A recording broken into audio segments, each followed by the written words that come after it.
గజం కేవలం 4,500 రూపాయలతో 165 గజాల భూమి కేవలం 8 లక్షలు మాత్రమే. నమస్తే, welcome to Suman TV Warangal. అయితే గత కొద్ది రోజులుగా మనకి ఫ్రీ బస్సులు అనేది అందుబాటులోకి వచ్చిన తర్వాత, కాంగ్రెస్ ప్రభుత్వం తీసుకొచ్చిన తర్వాత మహిళలకైతే ఫ్రీ బస్ ఉంది. కానీ దీని ద్వారా ఎంతమంది అభివృద్ధులకు వచ్చినా కూడా మనకి ఆటో వాళ్ళకి సంబంధించిన ప్రయాణికులతో ఇబ్బంది అయితే ఉంది.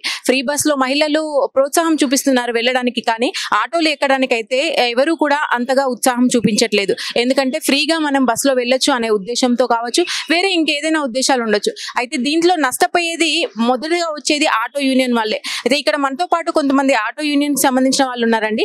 గత కొద్ది రోజులుగా ఇంకొక వార్త ఏమైతే వింటున్నామంటే ఆత్మహత్యలకు పాల్పడుతున్నారు ఈ ఆటో డ్రైవర్లు ఎవరైతే ఉన్నారో. అయితే ఫైనాన్షియల్ గా వాళ్ళకి ఇబ్బందులు ఎదుర్కోవడం వల్ల వాళ్ళు కమిట్మెంట్లు చాలా ఉంటాయి కదా నెల తిరిగే వరకు, అవన్నీ కట్టుకోలేక కూడా భారంగా మారిన ఫ్యామిలీస్ లో నుంచి వచ్చిన వాళ్ళైతే ఎవరైతే ఉంటారో ఆత్మహత్యలకు కూడా పాల్పడుతున్నారు. రీసెంట్ గా ఒక 21 మంది కూడా ఇట్లాంటి ఆత్మహత్యలను పాల్పడినట్టుగా మనకి సర్వేలో తేలింది. అయితే ఇక్కడ కొంతమంది మనము హనంకొండ బస్ స్టాండ్ లో ఉన్నాము, ఆటో వాళ్ళు ఉన్నారండి, ఆటో డ్రైవర్లు. వాళ్ళని అడిగి తెలుసుకుందాం పరిస్థితి ఎలా ఉంది, వీళ్ళు ఇంకా ముందు ముందు ఏదైతే ప్రభుత్వం నుంచి కోరుకుంటున్నారు అనే విషయాలను అయితే తెలుసుకునే ప్రయత్నం చేద్దాం రండి. సార్ చెప్పండి, మీ పరిస్థితి ఎలా ఉందండి ఇప్పుడు ఈ ఫ్రీ బస్ల తర్వాత?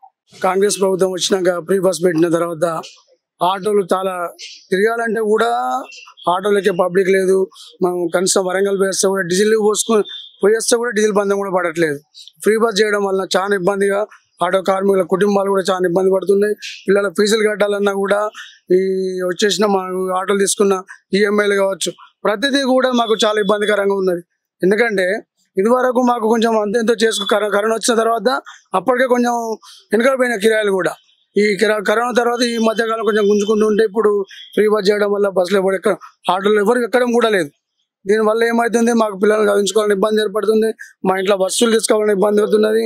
ఇంతే కాకుండా నిన్న కరీంనగర్లో కూడా కరీంనగర్లో ఒక కరుణాకర్ అనే ఆటో డ్రైవర్ కూడా ఇబ్బందులకు గురై మా ఇంట్లో పరిస్థితులు వెళ్ళలేక గురై కూడా ఆయన ఆత్మహత్య చేసుకోవడం కూడా జరిగింది.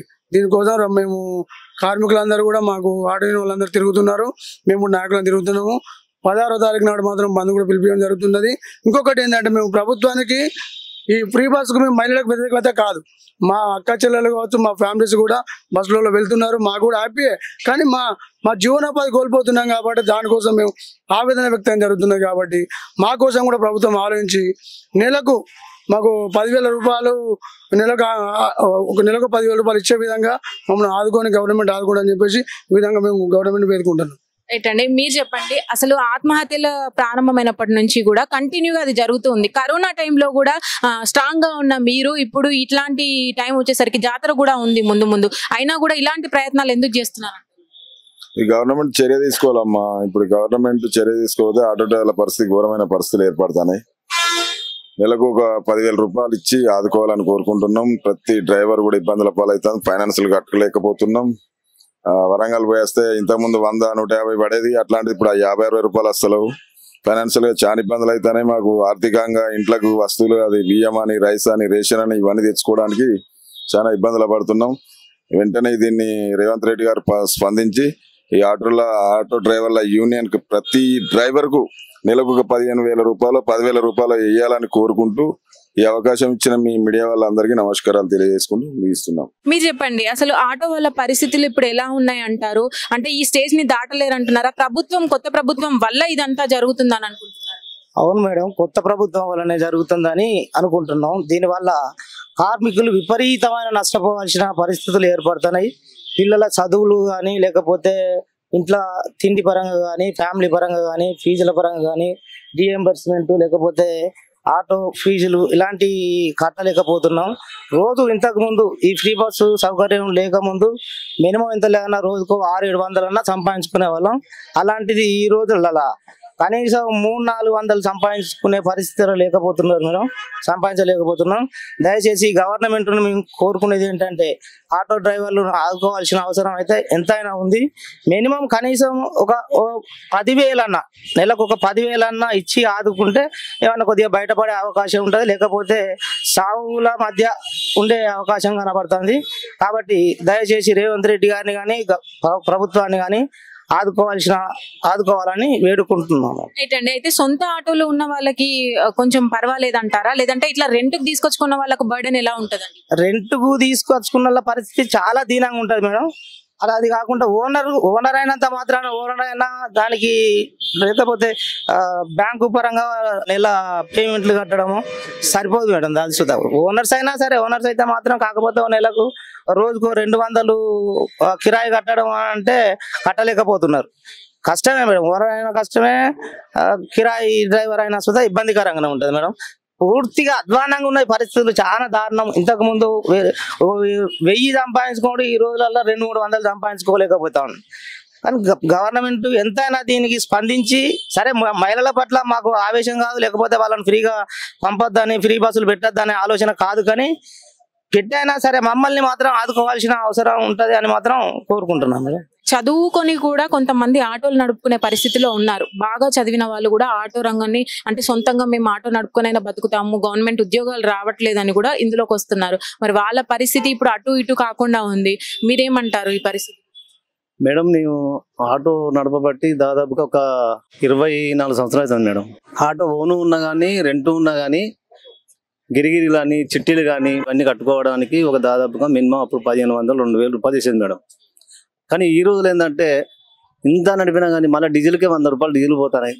అన్ని నడపంగా మళ్ళీ చేతికి 200-300 అట్లా ఉంటాయి మేడం. సిటీలో బస్సులు కూడా సిటీలో మొత్తం లేడీసే బస్కే అలవాటు పడిపోయింది మేడం.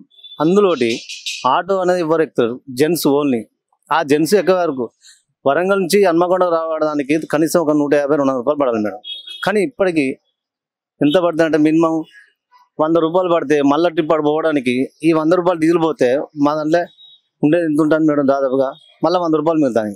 సీఎం రేవంత్ రెడ్డి గారిని కోరుకునేది ఏంటంటే ఆటోల కార్మికులకు బంద్ చేయమని అంటాం, కాకపోతే మాకు ఉపాధి అనేది కలిగించాలి.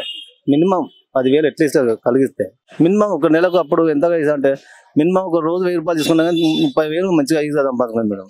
కానీ ఈ రోజుల 300-400 సంపాదన ఏముంటుంది మేడం? ఇప్పుడు ఈ రోజుల రైస్ ఎంత మేడం? దాదాపు నెలకు మీకు అంత రోజు అంతా మిగులుతాయి మేడం. మేము ఏంటంటే ఆ రోజులో రోజు 1000 రూపాయలు తీసుకుంటే హ్యాపీగా 30,000 ఉండేది. మమ్మల్ని కూడా గవర్నమెంట్ స్పందించాలి. మేము కూడా గవర్నమెంట్ వ్యతిరేకం అంటలేము. గవర్నమెంట్ మాకు కూడా ఆటో డ్రైవర్లకు మాకు స్పందిస్తే మాకు కూడా కొంచెం మేము కూడా గవర్నమెంట్ కూడా ప్రోత్సహిస్తాం. కాదు ఇదే విధంగా మేము ఈ ఆటోలు నడవాలంటే చాలా మంది అనారోగ్యాలతోటి బాధలతోటి కష్టపడి ఆత్మహత్యలు ఇట్లా అట్లా పాల్పడడం అవుతుంది. ఇంట్లో కూడా గొడవలు అవుతాయి మేడం. ఆటో డ్రైవర్లు కూడా ఉపాధి కల్పించాలని మేము కోరుతున్నాం గవర్నమెంట్. Thank you. చూసారు కదా, ఆటో డ్రైవర్లతో మాట్లాడించే ప్రయత్నం అయితే చేశాము. కాకపోతే వాళ్ళు మాట్లాడే కన్నా బాధలోనే ఎక్కువగా ఉన్నారని చెప్పాలి. చాలా మంది వాళ్ళతో కలిసి ఇట్లా ఆటోలు నడుపుకునే వాళ్ళే ఆత్మహత్యకు పాల్పడడం ఒకటి. ఇప్పుడున్న సిచ్యువేషన్ లో కనీసం చిట్టీలు కట్టుకునే పరిస్థితిలో కూడా మేము లేము అని వాపోతున్నారు. అయితే ఈ సందర్భం రావడానికి కారణం ప్రభుత్వమే కాదు, మాకు ఇప్పుడు ఇలా అవుతుంది, డీజిల్ రేట్లు పెరగడం కానీ, ఈ ప్రభుత్వం మారడం కానీ, ఈ ఫ్రీ బస్సులు కానీ ప్రతి ఒక్కటి మాకే చుట్టుకున్నాయి అన్నట్టుగా వాళ్ళైతే వ్యక్తం చేస్తున్నారు. మరి ముందు చూడాలి ప్రభుత్వం ఏ నిర్ణయం తీసుకుంటుంది దీనికి. మరి వీళ్ళైతే నెలకి 10,000 ఇలా మాకు ఇప్పిస్తే మేము కూడా జీవనోపాధిగా భావిస్తాము అనే ఉద్దేశంతో వాళ్ళైతే చెప్తున్నారు. మరి ప్రభుత్వం ఏ నిర్ణయం తీసుకుంటుంది అనేది అయితే వేచి చూడాల్సిందే.